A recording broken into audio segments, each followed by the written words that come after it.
Okie dokie. I guess we're getting out of here.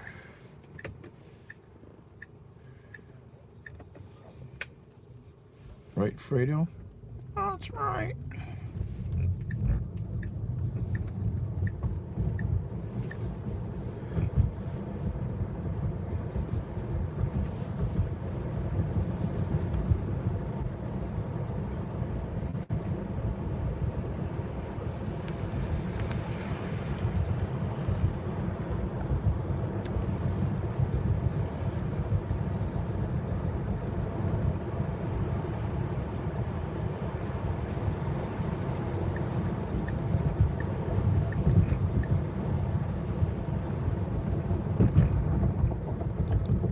All right, which way? This way, 75 south. Toledo. Holy Toledo.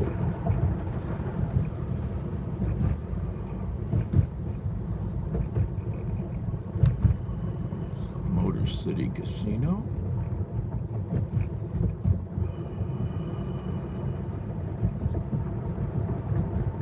I kind of like Toledo.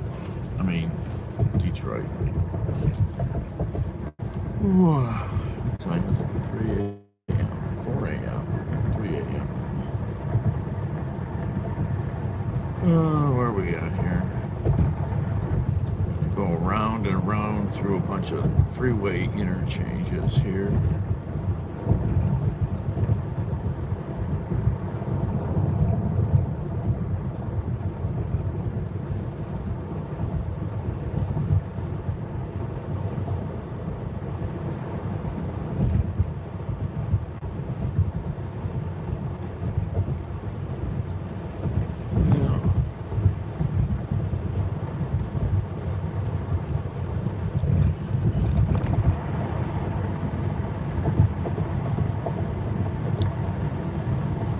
Need to get to Toledo at least so we can get some fuel cheap overnight.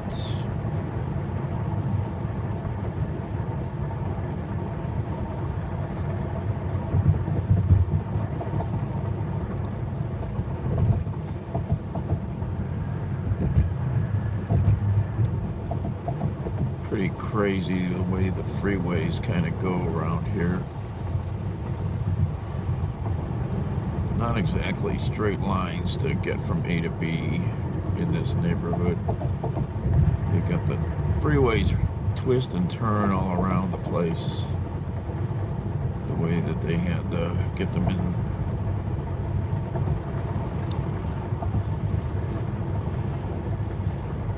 Oh, look at the crazy connections up here for the bridge to Canada. Look at all those ramps. Wow.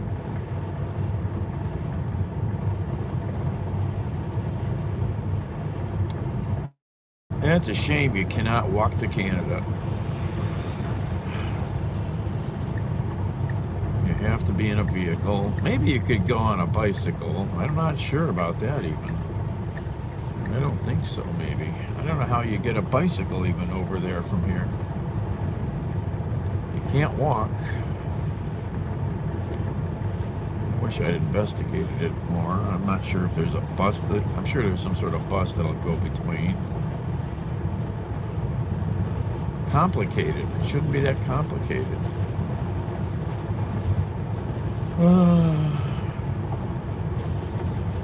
But no, we can't have people walking.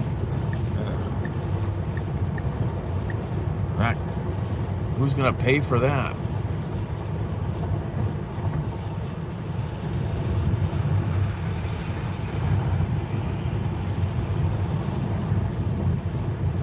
I'm not even sure if there's tolls to get across the bridge or tunnel. I think there's a tunnel also. Never been over to Windsor. Wish I'd have spent some time investigating it more.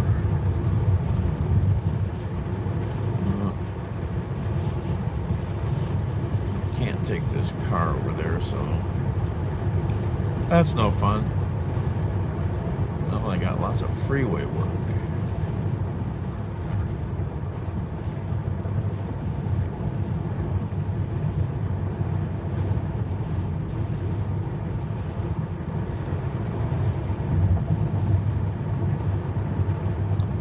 28 degrees outside.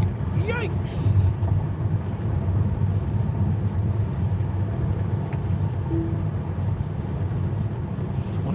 Degrees.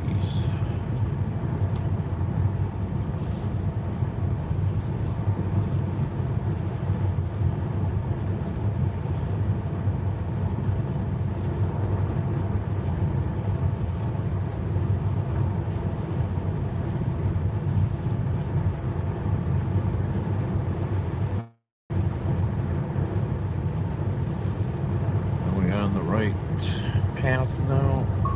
Oh, hush.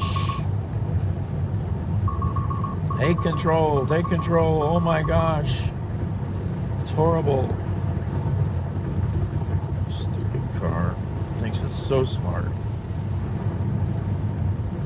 Not impressed with this vehicle. Not really.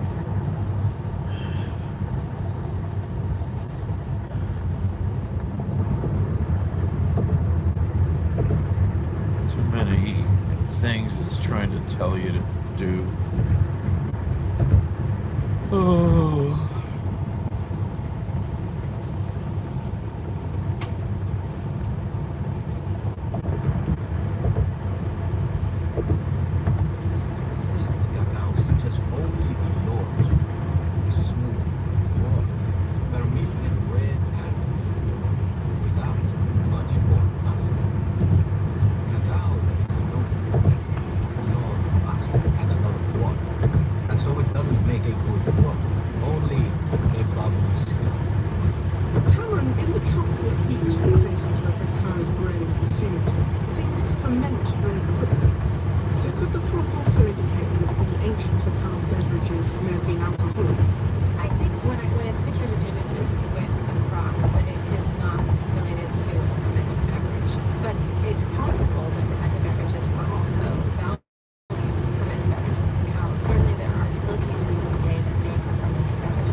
Smell the industry.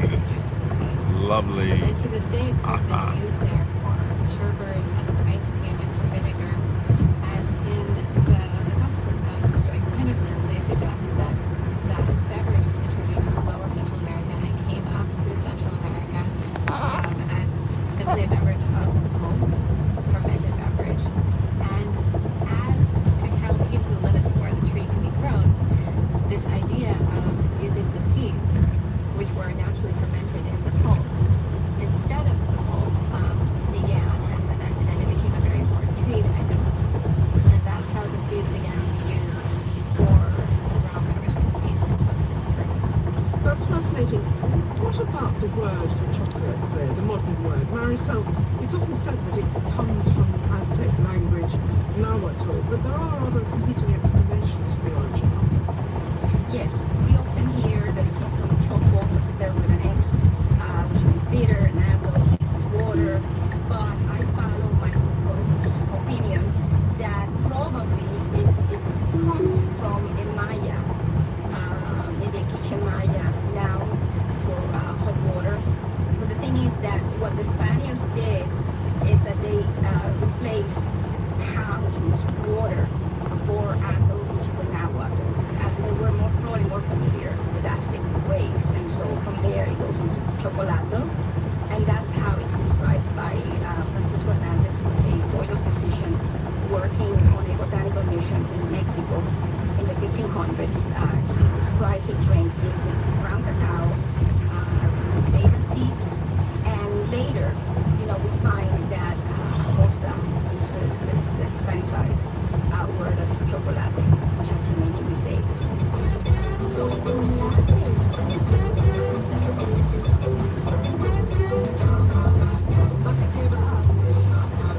Once the Spaniards had conquered the Aztec Empire in the 16th century and taken cacao and chocolate back to Europe, the demand for cocoa increased. And the new cacao plantations that sprang up in the Caribbean and South America were there to feed the increased demand. And it's the choice of the different strands or cultivars grown on those plantations which has determined the flavours we have today. Some strains delivering a better taste, others a greater quantity of fruit but less refined flavour. And Maricel, until recently people thought that there were just 2 or 3 basic types. That's right, isn't it? Yes, in the prehistory of cacao stories, before Juan Carlos Sotomayor's seminal article in 2008, cacao was described as having 2 domesticated types, Criollo and the so-called Forastero, and a hybrid of the triple Trinidadian. The Criollo considered to be the Rolls Royce of cacao, ingredients and flavor, Forastero to be nasty and bitter tasting and acid, and simply a reductionist way of looking at cacao. We know now, it's actually a work of Juan Carlos, that it's much more complex. Let's hear from you, Juan Carlos, about your seminal research in 2008 to the genetics of cacao. So explain exactly what you did and what you discovered. Well, as Maricel described pretty well, we studied 1,200 cacao trees from all over Latin America. We proposed a new classification based on DNA analysis, and originally we came up with these 10 different types, but as plants from additional regions of South America are sampled and their DNA analyzed, the number of genetic types has grown to about 13 different types. And of course it's relevant what the processing and the environmental factors do, but does the genetic analysis help us understand the origin and the evolution of these wonderful flavours? Partially. So in the process of domestication, Native Americans selected for things in terms of food that were perhaps the more sweet and the more fruity, but we believe also that they may have selected for beans that were less astringent. And from the sequencing of these 200 cacao genomes, we found that within the Criollo group there are mutations related to genes that are related to compounds that have a very astringent and bitterness flavor profile that seems to not be present in Criollo, for example, which is the Mayan cocoa that was domesticated in Central America. And presumably sequencing cacao genomes could help us breed cultivars which could do new things. For example, being more resistant to serious diseases. The idea is that breeders could start using the genetic information, particularly the markers associated with key traits, to improve the crop. For example, we have a major study that underlines the associations between many different genetic markers and disease-resistant traits such as witch-wound disease, which is a main disease in Latin America, which wiped out all the production in Brazil in the 1980s. Witch's brew sounds very dramatic. What does it do? Yeah, it does. It had major social consequences in Brazil.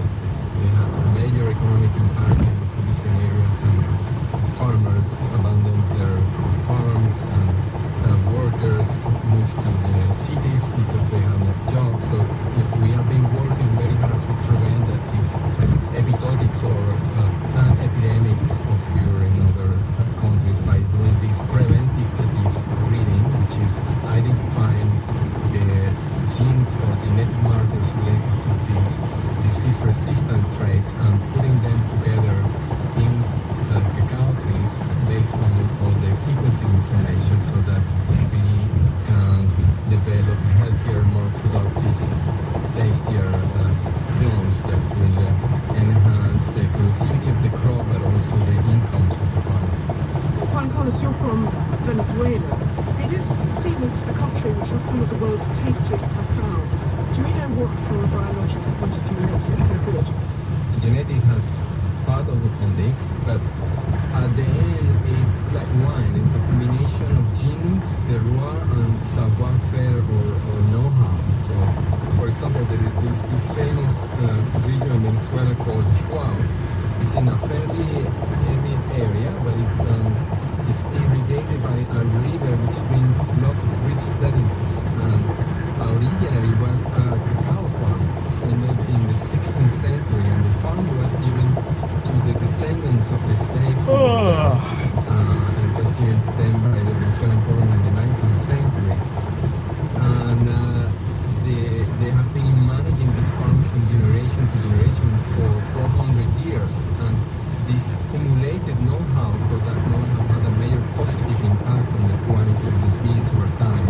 Well, it's fascinating to delve into the history of what is for many people a very pleasant and enticing beverage and food. Let's end, just as we're coming to the end of this programme, by hearing from each of you, what's your favourite cacao drink and why? Just briefly. Juan Carlos, what about you? My favorite is of course that of my childhood, from the most important cocoa producing region in Venezuela called Barlovento. It's made from these cacao balls that are very rich in spices, like clover, cinnamon and malagueta pepper. That sounds wonderful. Maricel, what about you?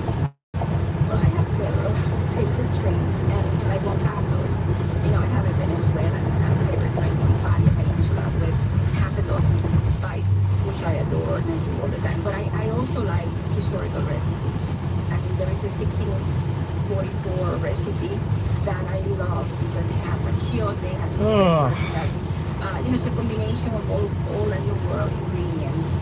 I do that often, and in fact, even sell it at my restaurants.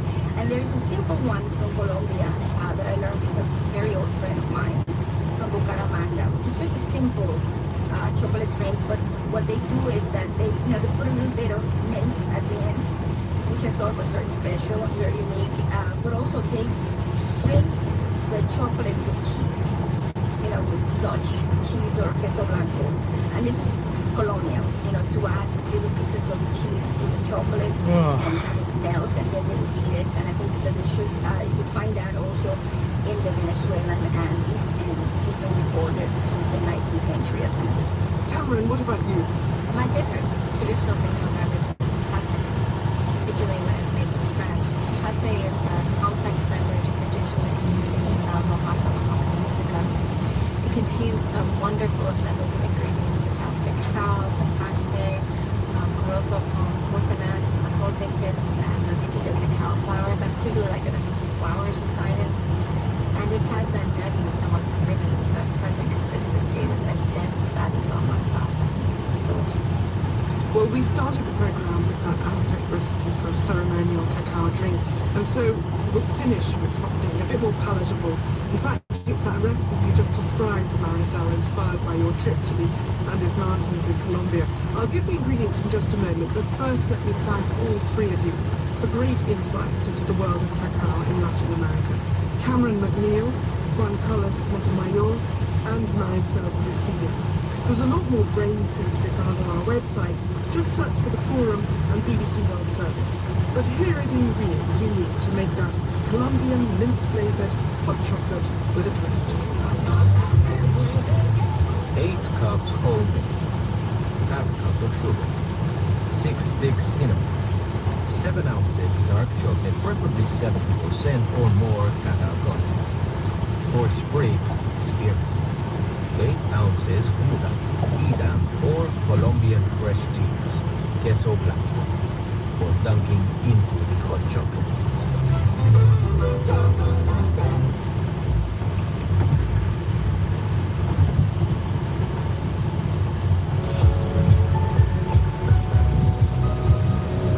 You're listening to BBC World Service and now Sporting Witness with me, Matt Winters. Today, French football in the dock. In 1993, Champions League winners Marseille were thrown out of the top league in disgrace for bribery and match fixing. This is the story of the referee who forced the whistle.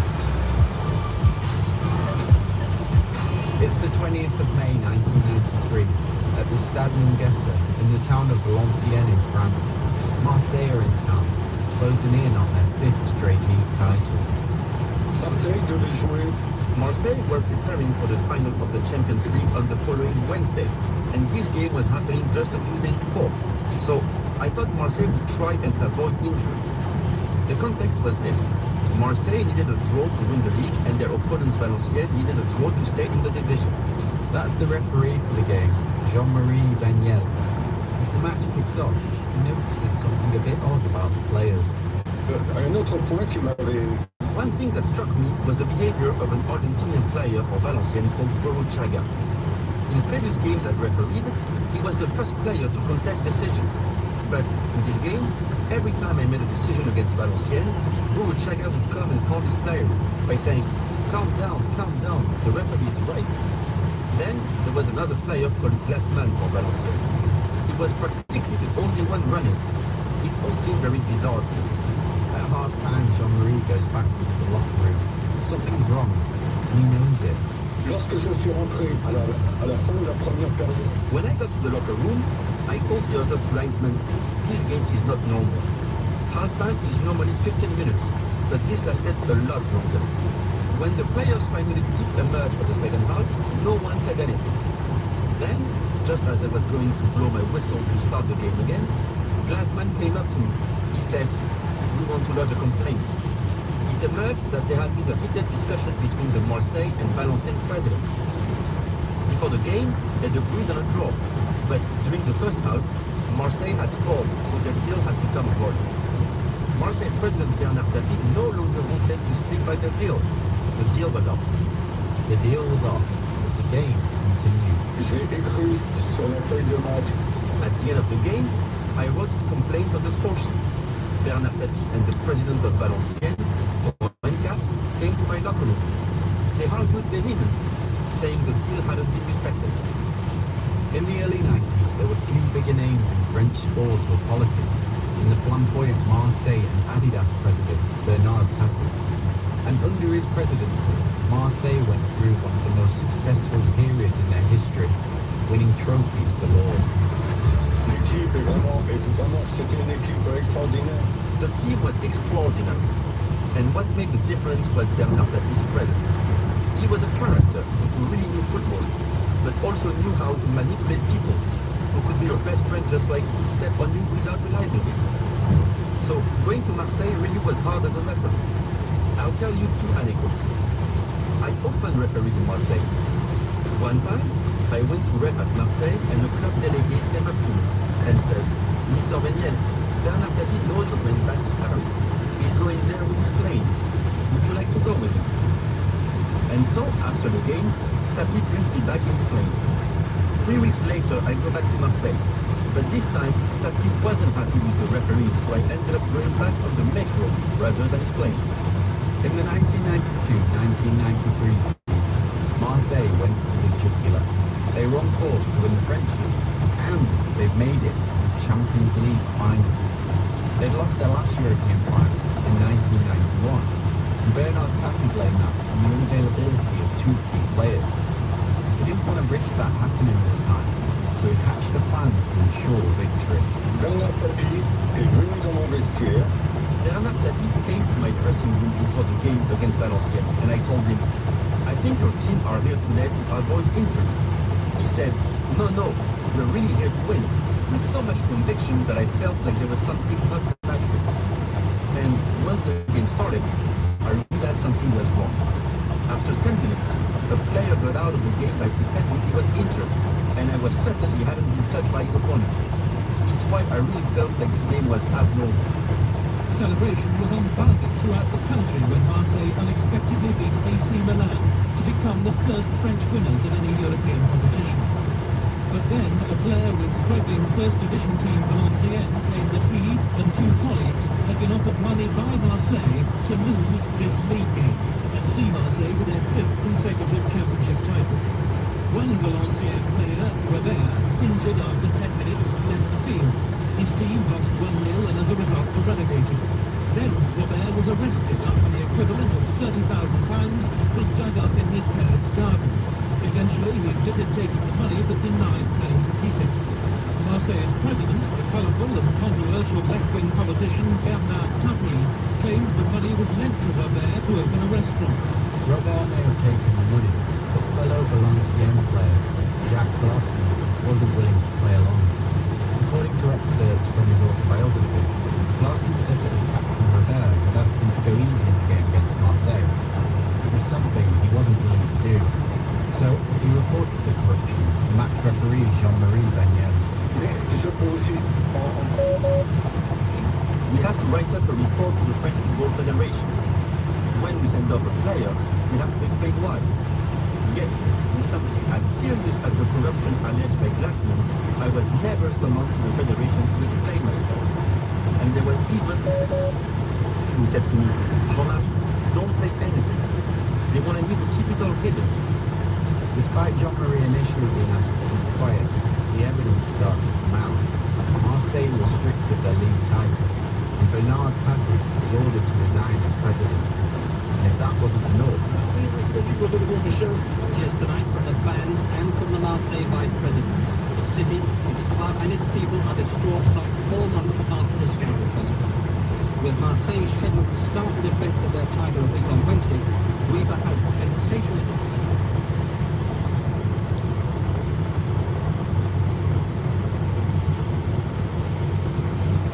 Oh, hey, Steve.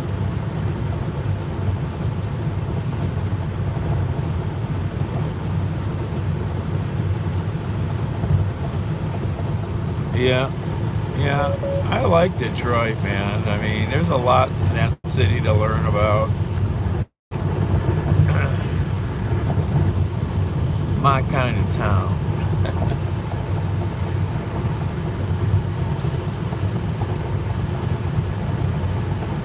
Just wish I could have made money up here somehow, but lost 2 days of work, so yeah.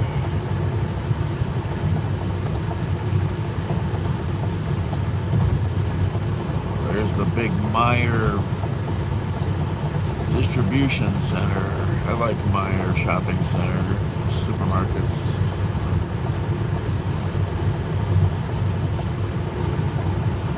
Just looking at the supercharger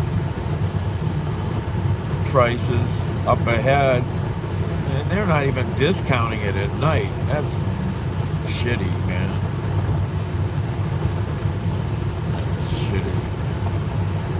If I would have known that, I would have gone maybe back to some place in Detroit to get my electrons. At least there they were cheap at night. All three places up ahead here in Toledo, 37 cents a kilowatt hour. That's expensive.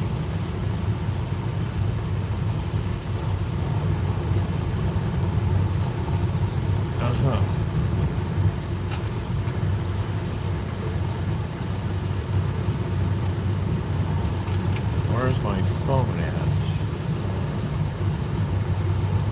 Somewhere. Car is terrible. Where's the damn dome light? You can't even find the dome lights with your fingers. It's terrible, man. This car is poorly designed.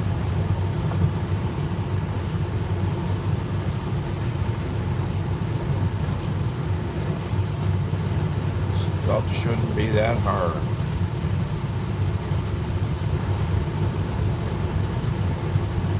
What was I looking for? Oh yeah.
might get off up here. Let's see here.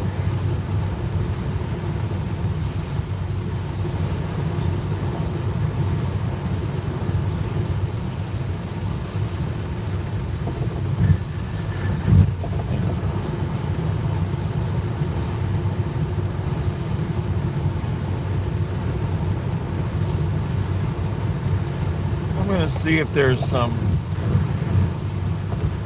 free charger over here, maybe. Take longer, but I'll just go to sleep. Might be free. Not sure.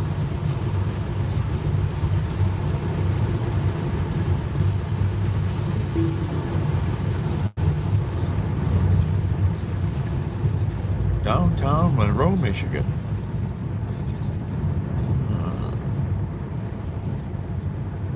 Got off here coming up to the car show that wasn't here that year in a blizzard, and there were driving snowmobiles around in town because that's how deep the snow was. It was pretty funny. Like, what? Snowmobiles?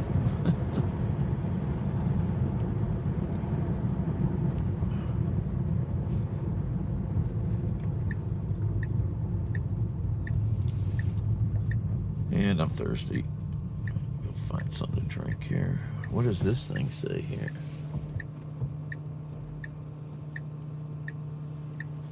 What does this truck say here? Hydrogen compressed gas. Okay. Danger, Will Robinson. Let's see here. Sorry, I'll read the comments in a second. Alright, where are we at here? Keep going up here.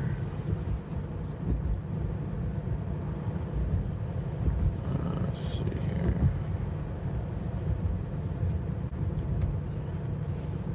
Where do we turn? It's dark around here. Can't see.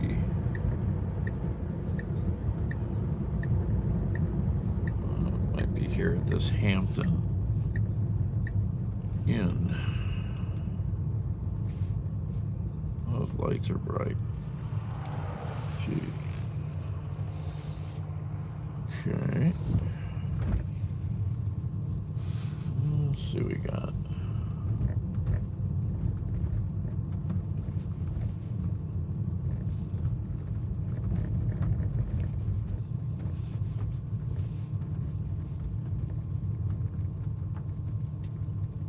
There's a big no-name moving van. Yep. Car hauler. Let's see what we got back here. Yeah, there they are.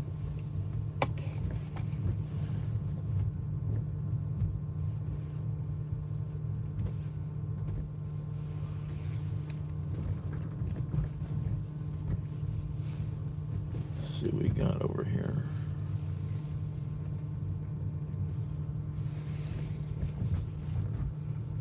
Maybe I'll get a few hours of sleep and some free electrons. What kind of charges have we got here? Okay.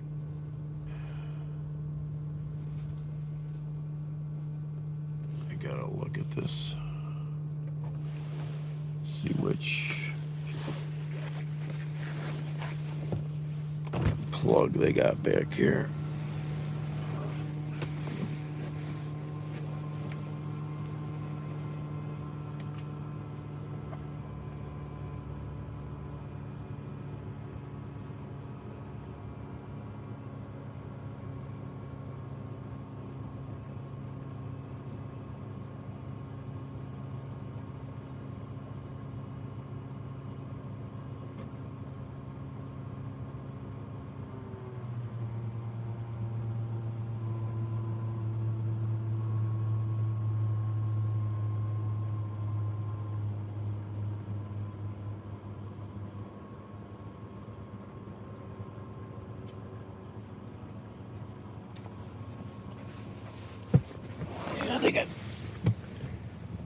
flavors.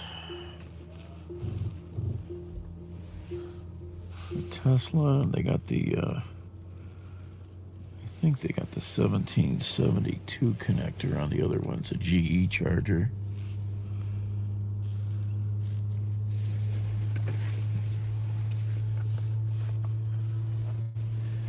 Yeah, hopefully they work. I don't know.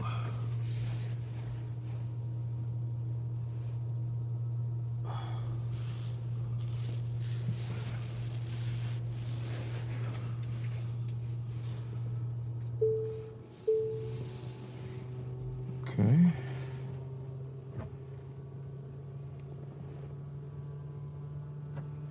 See if it functions.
No, not neither of them.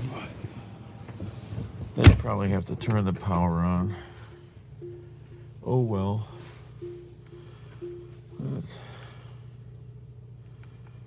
Oh well. Where are we at? Monroe, Michigan. Let's get out of this. Where are we at there? All right.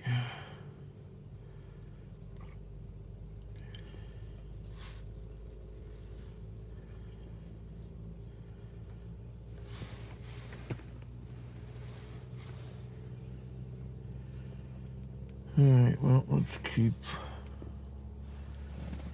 moseying down the highway.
out there?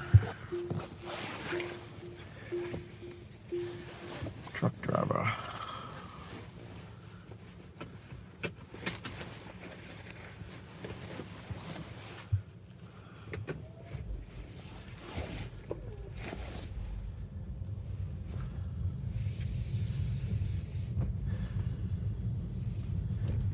Yeah, that adapter I have works with the GE plug.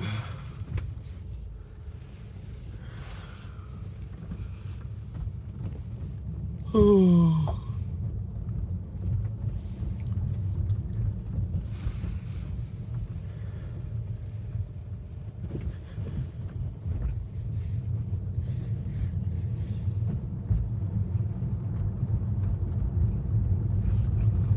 Oh. Oh.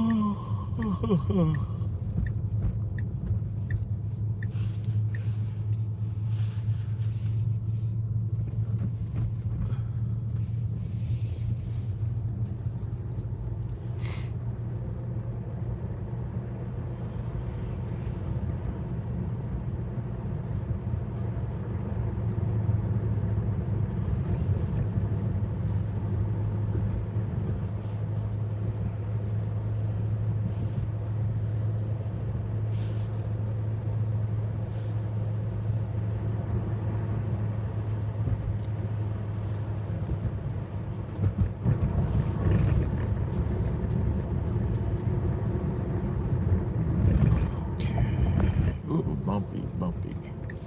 Truck stops of America. And loves.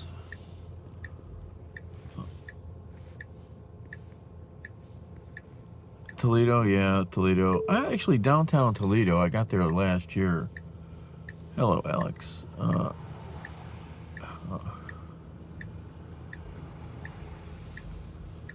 Well, there's another famous thing in Monroe, Michigan. Go look up the Fermi nuclear power plant disaster. The day Michigan almost bit the dust. That's one that's never mentioned much.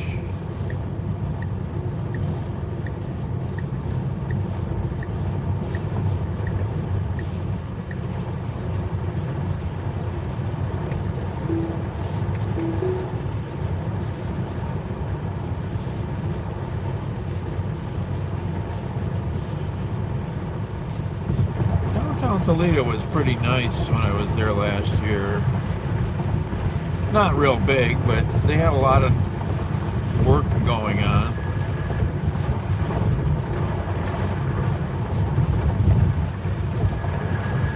The little baseball stadium for the Toledo Mud Hens looks like a nice place to catch a game.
lots of cannabis stores along the road here.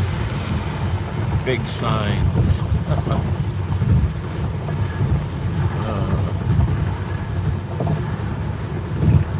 Man, this road is terrible.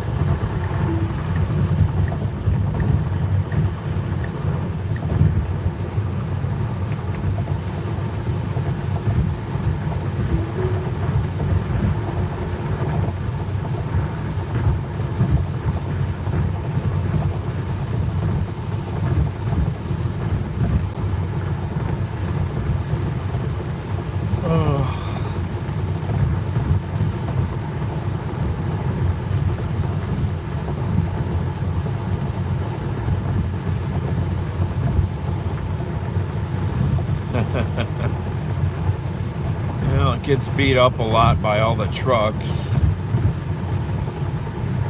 It's a very heavily traveled stretch of road right here. I mean, look at all those trucks sleeping. Hundreds and hundreds parked along the road. There's nowhere else to go.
Hey, car, why did you do that? Freaking car. Cruise control will slam the... It'll, like, slam the brake on, freak you right out sometimes.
Crossing into Ohio soon.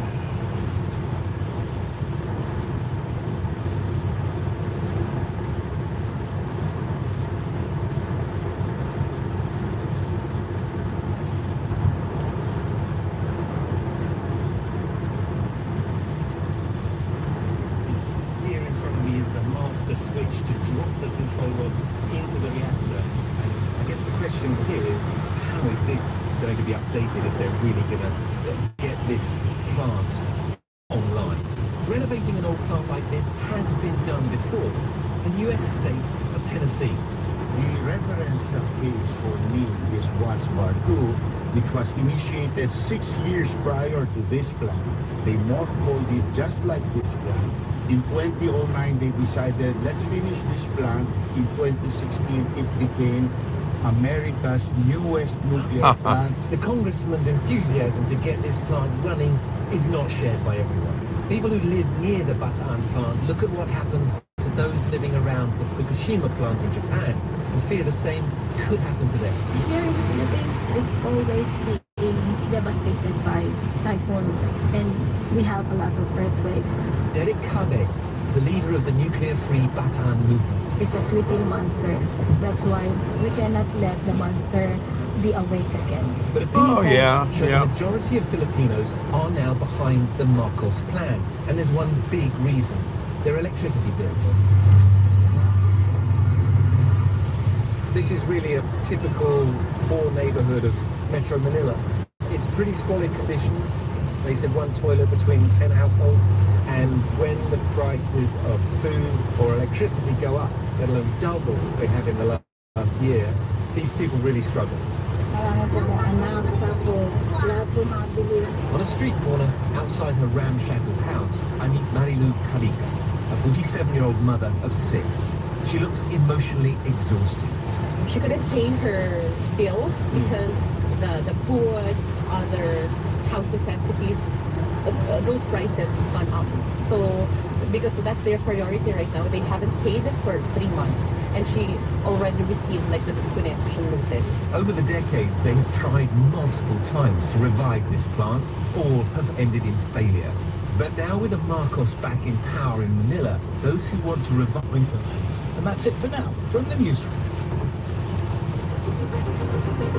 Distribution of the BBC World Service in the U.S. is made possible. There you are. Welcome to Ohio. Right there. Zoom.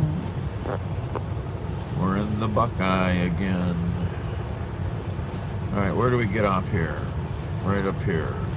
First exit. Well, I learned another dumb thing about the Tesla car tonight. Car has more and more fails. Oh my God. So here's something you can't do in this car. You can do in any other car. I was driving downtown. I think after I went to the ATM. Where are we going here? Let's see. Turning right.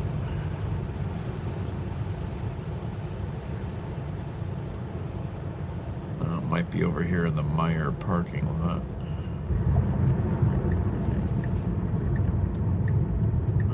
Let's see here.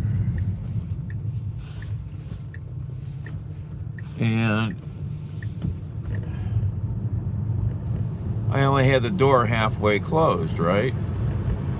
So the car beeps like it does incessantly. And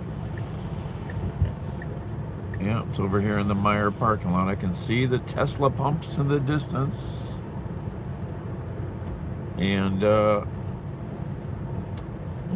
least this is not a bad location. You got a Pilot truck stop across the street, a Circle K. Those are open 24 hours.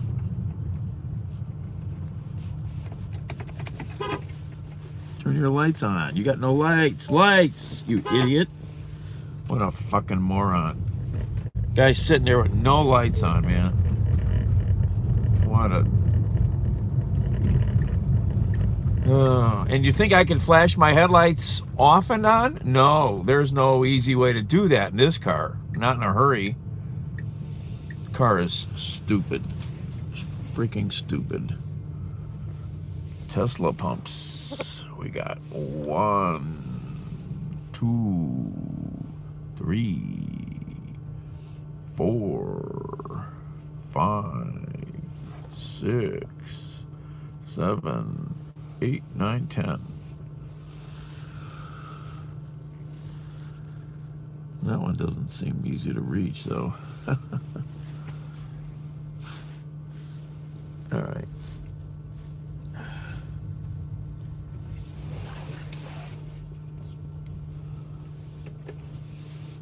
Let's see, where are we backing into here? Don't back over the cord that somebody left laying on the ground. Maybe some of these Tesla pumps are shittily, they're beat to death, man.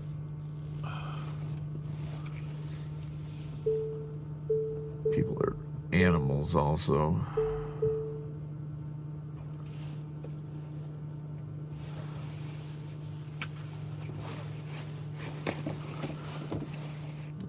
Where's the map I need?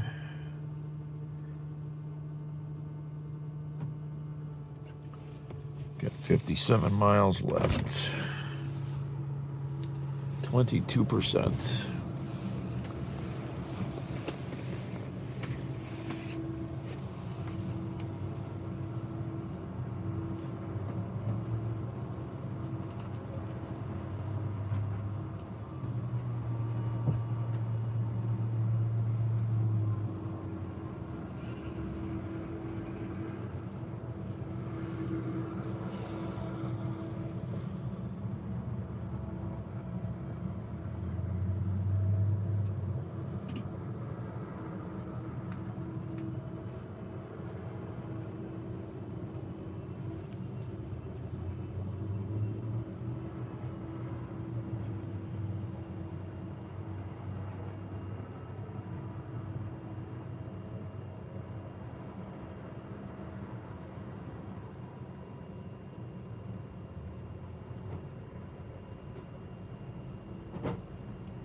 Okay.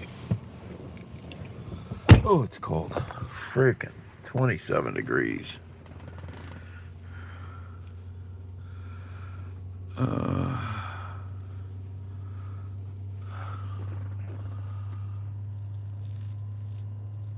Let's see, screenshots.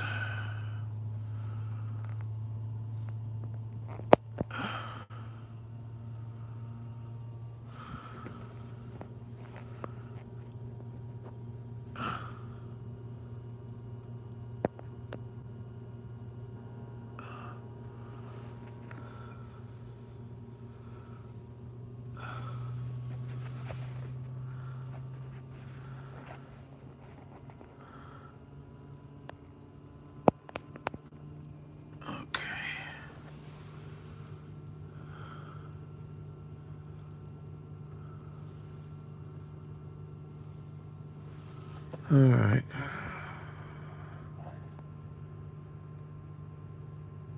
Get your ticket for the turnpike, then find a place to sleep. Yeah, I'm gonna sit here for a while. I gotta set my alarm because you don't want to sit here beyond your charge time because geez, battery temperature is still low. I didn't precondition enough. Wow. Because you'll get charged like $1 a minute for blocking the pump if you're still plugged in and you're done charging. It's a timer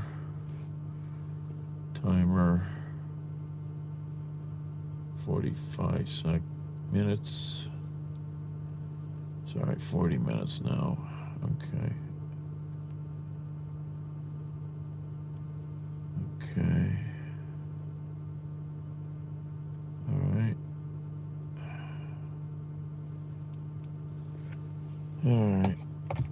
All right, I'm hanging up. Who knows how long I'll pass out for here. Okay, good night, everybody.